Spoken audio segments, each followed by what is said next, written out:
Reading is from 1 Samuel chapter 3, verses 1 through 10. Now the boy Samuel was ministering to the Lord under Eli.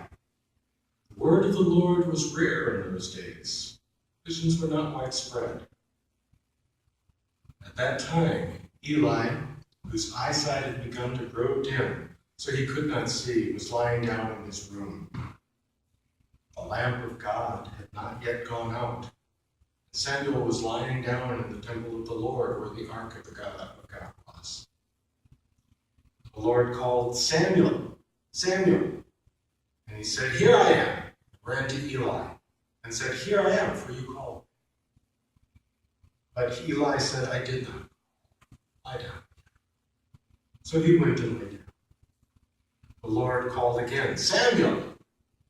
Samuel got up, went back to Eli and said, Here I am, for you have called me.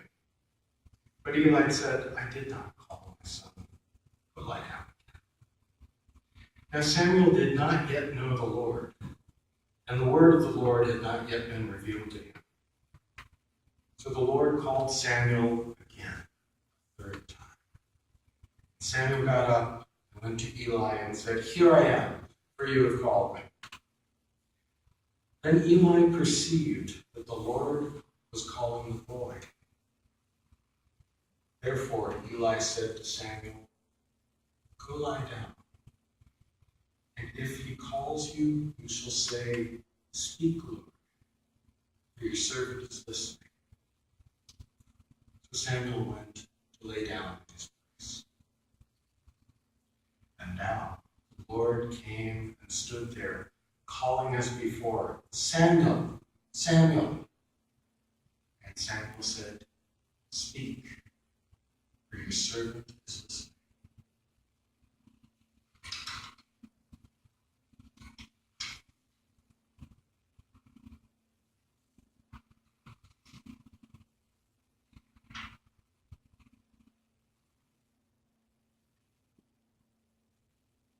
At one time or another, all of us have had an encounter with the unexpected or unexplained. Something that just didn't make sense. When something like that happens to me, I usually do one of two things. I talk to Bob, or I call Mom. Sometimes I'm the listening ear for one of them. Because sometimes we receive wisdom, and sometimes we impart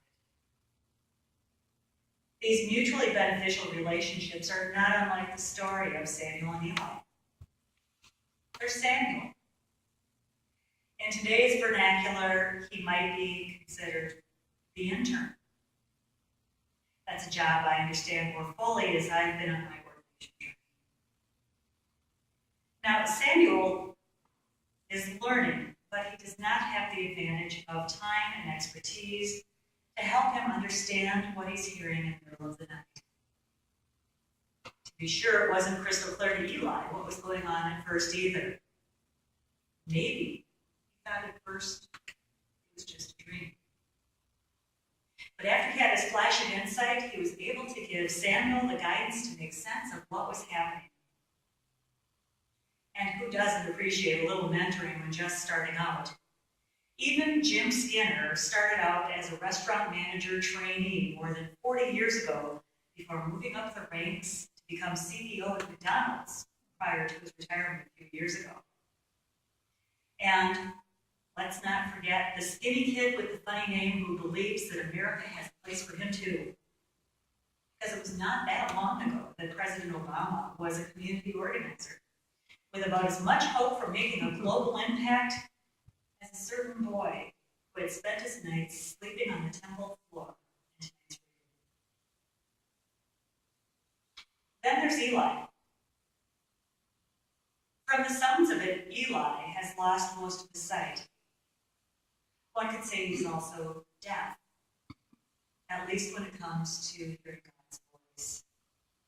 Between the two of them, we have one who can hear God's voice, but doesn't know what he's hearing. And we have another who seems to be just out of earshot. But Eli still knows what to look or listen for and how to respond. Eli has the gifts of wisdom and experience to draw from. But even more importantly, Eli had a tremendous sense of humility and grace. Here's a person who spent his entire life in service. As he reaches his twilight years, one would think it fair that he, Eli, could expect to hear God's voice. Yet, it wasn't Eli that God calls, or even one of Eli's kids. It's Samuel. Yeah, Samuel. What the heck is a youngster like Samuel going to do with God's words anyway? I know that if I were in Eli's place, the realization of what was about to happen between God and Samuel, an intimate conversation and the gift of prophecy, that would have been a bitter pill to swallow. It wouldn't be hard to have at least a fleeting thought like, what am I, God? Chopped liver? But the words out of Eli's mouth aren't, hey, that's not fair. Maybe he thought it, but he kept his sights on a greater purpose. He instructs Samuel to go back to bed. But when he hears that voice again, he is to say, speak, God. I'm your servant, and I'm ready to listen. So while much attention has been given to Samuel and his call, an equally compelling and relatable story for many of us can be told from Eli's perspective. After all, most of the time we are asked to serve in a supporting role. Rarely do we hold the spotlight for more than a cameo appearance. This transition story of Samuel's first steps in succeeding Eli in the temple was also meant to prepare the contemporary listener for a larger transition, one that would see Israel move from the period of judges as rulers to one where kings led Israel. And every transition, whether wanted or not, involves change. And change can be uncomfortable. These changes in leadership meant new responsibilities and new ways of going about one's daily life. And boy, can I relate. Looking at current events, we all know there is a lot of uncertainty. No one seems certain of what's going to happen on a national or an international level. What is certain is that things will continue to change in years to come. Yet, for all that's changed over the centuries, there's one thing that seems to be timeless. Changes in leadership can bring about both hope and fear. What we do know is that we can't know the prophetic voices that may emerge from any given point in time, because typically they aren't recognized except through the rearview mirror. We do, however, need to be sure that we're listening for them. We may also need to be prepared to say, here I am, called in the night. And we need to be prepared to support the young Samuels in our midst. The children and youth of our nation and sitting in our pews will in a few short years be our leaders. What are we doing to give them the guidance to understand the call they're hearing? How are we preparing them to make a difference in our churches, school boards, and even local and national governments? We are all Samuel. We're all Eli. We need each other to hear God's call and help discern the voices that we hear in the dark. But we all need to listen. Depending on where we are in life, we probably identify more with Samuel or Eli. But the truth is, we each have a little bit of both in each of us. And that doesn't matter if we're 4, 40, or 94. Another thing to remember is that while this kid was inexperienced in the priestly ways, he was hearing the voice of God. important thing for both the Elis and the Samuels to remember. There are holy moments that happen that are beyond human control or understanding. Our job at that time is to encourage the Samuels, or at the very least, out of their way. UCC is doing a good job of embracing our Samuels and our Samanthas too. Intergenerational activities in our local churches and fellowship halls give our Samuels and Elis the chance to get to know each other a little bit better, to engage in dialogue with one connection at a time that can span for years. We all have a lot to learn from one another. And I applaud those who not only recognize this, but take action to facilitate an intentional and meaningful dialogue. Intentional activities between unrelated kids and adults gives our kids a chance to meet with an adult who likely listens to them in a way that often doesn't happen on a regular basis. This mutual ministry, it's ministry in action. Our Elis and Samuels are both given an opportunity to support and encourage each other in activities like intergenerational workshop, or maybe making sandwiches for the hungry, and activities that have yet to be imagined. Through intergenerational activities, grace comes in big miracles and also in the simple acts. It is both the expected and the unexpected. The very young and the very old have important lessons to teach and also to learn. That's a lesson we can learn from the story of Samuel and Eli. And we can learn another important lesson from today's reading. We can't assume where greatness comes from. Young Michael King may have had a dream, but it took many people throughout the years encouraging and challenging him before Martin Luther King stood in front of the Washington Monument and shared his vision that his 4 little children will one day live in a nation where they will not be judged by the color of their skin, but by the content of their character. What great acts of service have happened and will happen in the UCC because 2 people with seemingly little in common shared their time and praying together. Every day in urban hubs and in tiny hamlets, there are small acts of kindness carried out.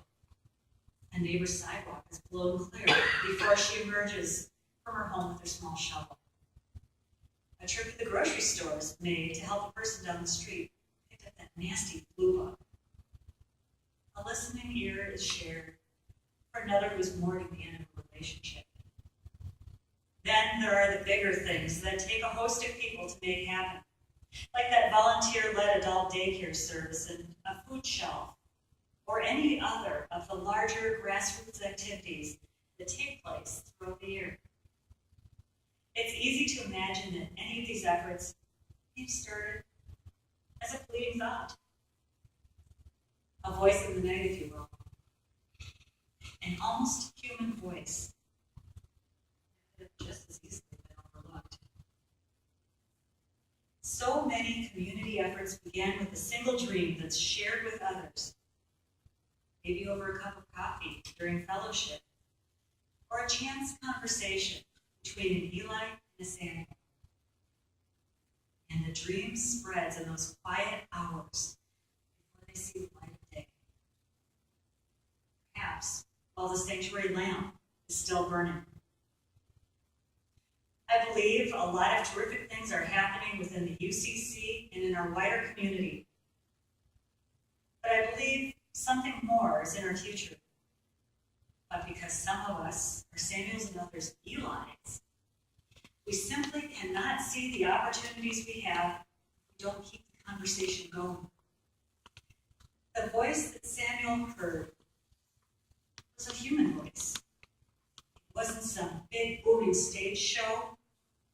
It was easily confused for a very human, very fallible man who may have made mistakes and wasn't as close to God as one might have expected.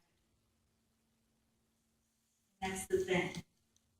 It's easy to dismiss the voice of God and say it's just a spouse, neighbor, committee member, or even a child. And just treat it as a distraction. Can you be sure? Who's to say you're not having a Samuel moment? Maybe you should check in with an Eli to be sure. Especially if this is something that you've heard a number of times and can't quite make sense of it. And remember, you need not be older. We all have a bit of Samuel. We all have a little bit of Eli. Our Eli may come from an unexpected place. Something good can come out of these dreams that maybe some of us have not heard and others can't make sense of. Alone, it may never be known. Keep the conversation going.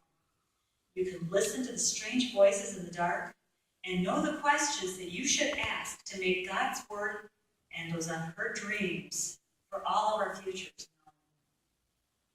known. After all, God is still speaking.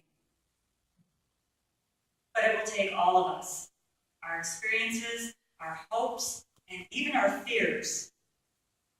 It will take an open dialogue to discern that voice.